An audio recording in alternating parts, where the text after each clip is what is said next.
En 3 ans, j'ai assuré le suivi de 9 jeunes. Des jeunes qui viennent du Maroc, du Mali, du Cameroun, de Guinée, du Sénégal. Être un suivi sur le papier, c'est être le lien entre le jeune et l'association. L'aider à répondre à ses besoins dans sa vie de tous les jours. En pratique, c'est un peu plus. Oui, c'est faire passer les infos, mais c'est aussi rassurer, négocier, écouter. C'est rire beaucoup, pleurer parfois, et râler quand il faut. Mais ça m'a surtout appris. Ça m'a appris des mots de Wolof, d'arabe, de Soussou, de Malinké, des danses improbables. Ça m'a appris à aimer le piment, à déchiffrer des textos incompréhensibles, à relativiser mes soucis du quotidien, à toujours trouver une solution, même quand il n'y en a pas.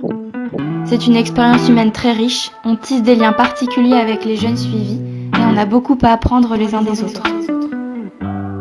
C'est recevoir bien plus que je ne donne, alors je voudrais remercier les jeunes.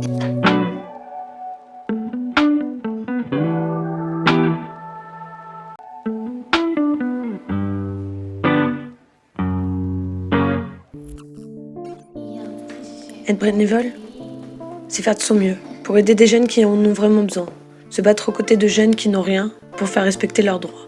Rencontrer des ados venus de plusieurs pays, très courageux, qui sont venus avec des rêves et des espoirs et qui sont laissés à la rue. Se rendre compte qu'on vit dans un pays qui ne respecte pas ses lois, qui délaisse des dizaines de personnes alors qu'on aurait les moyens de les accueillir. Être souvent déçu par les institutions, mais souvent étonné par la solidarité extraordinaire des citoyens. Être bénévole, à Utopia 56, c'est agir en groupe. Se fédérer, s'allier, et ça rend plus fort, ça rend meilleur. On aide les jeunes qui ont traversé la Méditerranée, qui ont traversé l'Asie.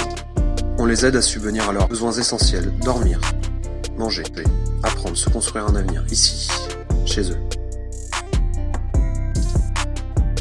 Essayer de réparer les injustices qui se multiplient, une réparation infime face à la somme des horaires. C'est donc ma conscience qui m'a poussé à rejoindre Utopia. Il y avait une forme de sacrifice au nom d'idéaux. J'ai découvert que ça n'avait rien d'un sacrifice. Le temps et l'énergie donnés ne sont rien au regard de ce que l'on reçoit. Fréquenter ces jeunes dont l'histoire est si dure, dont le présent est si incertain, c'est partager une joie. Certes, ce n'est pas drôle tous les jours, mais il y a aussi le soutien des autres bénévoles et on fait humanité, ensemble. Si vous croisez un jour un groupe de bénévoles et de jeunes, ne vous attendez pas à leur voir un visage grave. Ils parleront fort, ils riront, ils vous apparaîtront pleins de joie. Et pourtant, ils vivent l'injustice au quotidien. À croire qu'on est bien mieux ensemble face à l'injustice, face à son confort. Que seul face à son confort. Que seul face à son confort.